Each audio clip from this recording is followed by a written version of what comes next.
নমস্কার বন্ধুরা, সাবিত্রী রান্নাঘরে স্বাগত। আমি আজকে বানাচ্ছি নরম সজনে ডাঁটার পোস্ত। রেসিপিটা একবার দেখে নিন। আমি এখানে কড়া বসিয়ে দিয়েছি, দিয়ে দিচ্ছি সরষের তেল 2 চামচের মতো।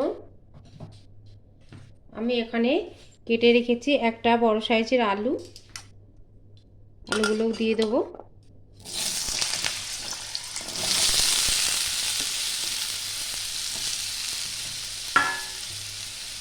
আলুগুলো একটু ভাজা ভাজা করে নেব।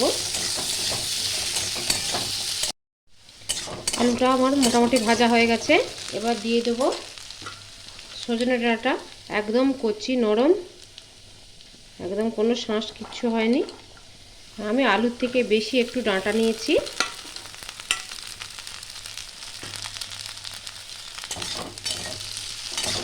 এটাও একটু আমি নাড়িয়ে নেব। দিয়ে দেবো আমি পরিমাণ মতো লবণ, হাফ চামচ মতন হলুদ দিয়ে আমি 1 থেকে 2 মিনিট একটু ডাঁটাটা দিয়ে আমি ভালো করে ভেজে নেব। ডাঁটাগুলো আমার ভাজা হয়ে গেছে। দিয়ে দেবো জল,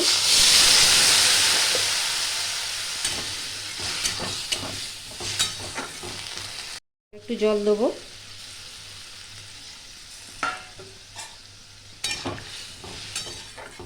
এবার আমি এটা ঢেকে দেবো। ঢেকে আমি 4 থেকে 5 মিনিট সেদ্ধ করে নেব, যতটা আলু সেদ্ধ হয়। 5 মিনিট পরে খুলে দেখছি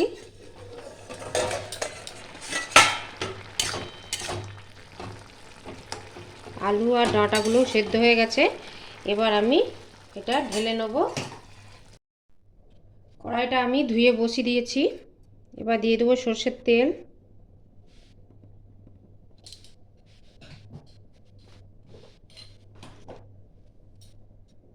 হয়ে গেছে। দিয়ে দেবো তেজপাতা একটা, শুকনো লঙ্কা একটা, আর ছোটো চামচের 1 চামচ 5 ফোড়ন। এবার দিয়ে দেবো একটা আমি মিডিয়াম সাইজে পেঁয়াজ কুচিয়ে রেখেছি, দিয়ে দেবো।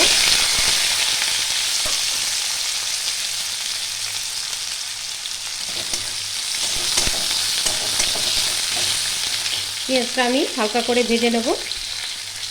মোটামুটি ভাজা হয়ে গেছে। এখানে মিডিয়াম সাইজে একটা টমেটো রেখেছি, টমেটো দিয়ে দিলাম। টমেটোটা একটু ভেজে নেব। অল্প পরিমাণে একটু লবণ দিয়ে দিলাম।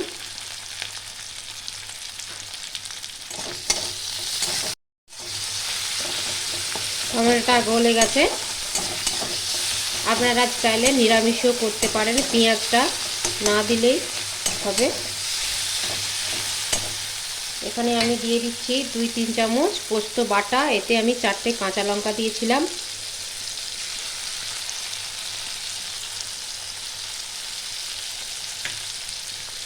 এটা একটু ভেজে নেব।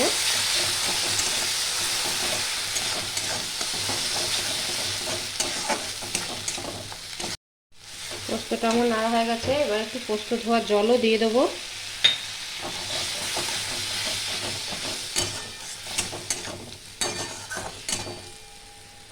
এবার দিয়ে দেবো ডাঁটা আলুটা।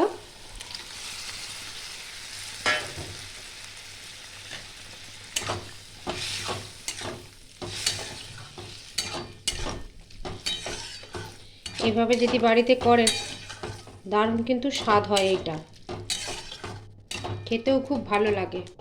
এটা দিয়েই ভাত খাওয়া যাবে। এটাকে আমি 2-3 মিনিট ঢেকে দিলাম মিডিয়াম টু লো ফ্লেমে। এবার ঢাকাটা খুলে নিচ্ছি। জলটাও শুকনো হয়ে গেছে। এবার এটা আমি ঢেলে নেব। ভিডিওটা আমার ভালো লাগলে লাইক, শেয়ার, কমেন্ট, সাবস্ক্রাইব করতে ভুলবেন না। চলো দেখা হচ্ছে পরের রান্না নিয়ে। টাটা।